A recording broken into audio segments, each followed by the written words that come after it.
This young woman had been exploited, with her permission, of course, but I was still going to do my best to protect her. Don't get me wrong, I'm not a prude.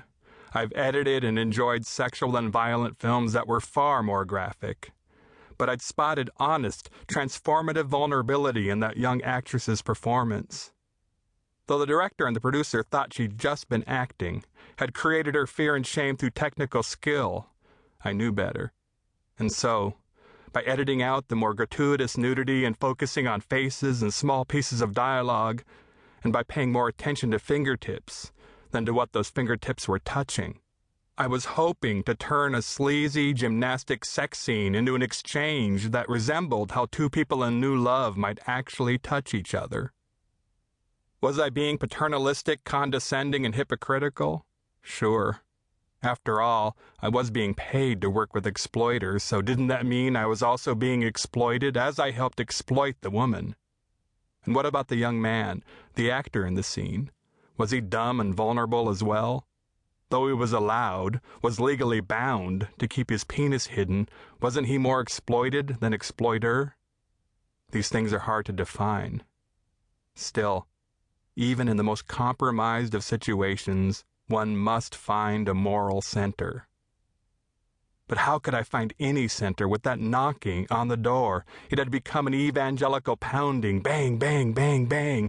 It had to be the 4/4 beat of a Jehovah's Witness or a Mormon. Bang-cha, bang-cha. It had to be the iambic pentameter of a Sierra Club shill or a magazine sales kid. Trust me, nobody interesting or vital has ever knocked on a front door at 3 in the afternoon. So I ignored the knocking and kept at my good work. And sure enough, my potential guest stopped the noise and went away. I could hear feet pounding down the stairs, and there was only silence, or rather, the relative silence of my urban neighborhood.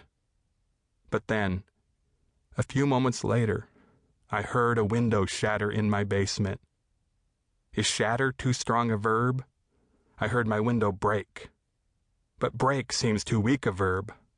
As I visualize the moment, as I edit in my mind, I add the soundtrack. Or rather, I completely silence the soundtrack.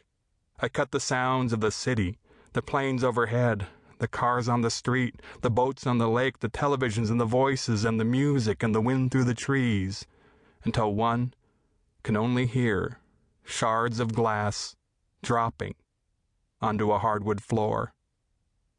And then one hears, feels, the epic thump of 2 feet landing on that same floor. Somebody, that same person who had knocked on my front door to ascertain if anybody was home, had just broken and entered my life. Now, please forgive me if my tenses, my past, present, and future blend, but one must understand that I happen to be one editor who is not afraid of jump cuts, of rapid flashbacks and flash forwards. In order to be terrified, one must lose all sense of time and place. When I heard those feet hit the floor, I traveled back in time. I de-evolved, I suppose, and became a primitive version of myself. I had been a complex organism, but I turned into a 202-pound one-celled amoeba. And that amoeba knew only fear. Looking back, I suppose I should have just run away.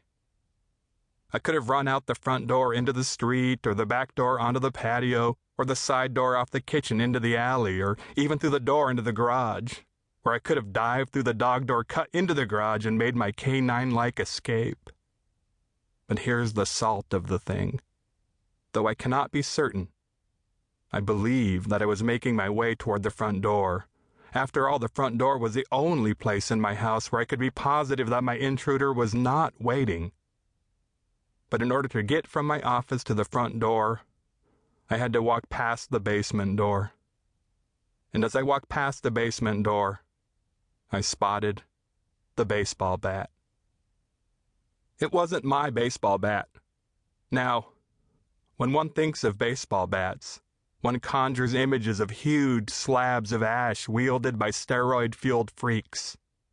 But that particular bat belonged to my 10-year-old son. It was a Little League bat, so it was comically small.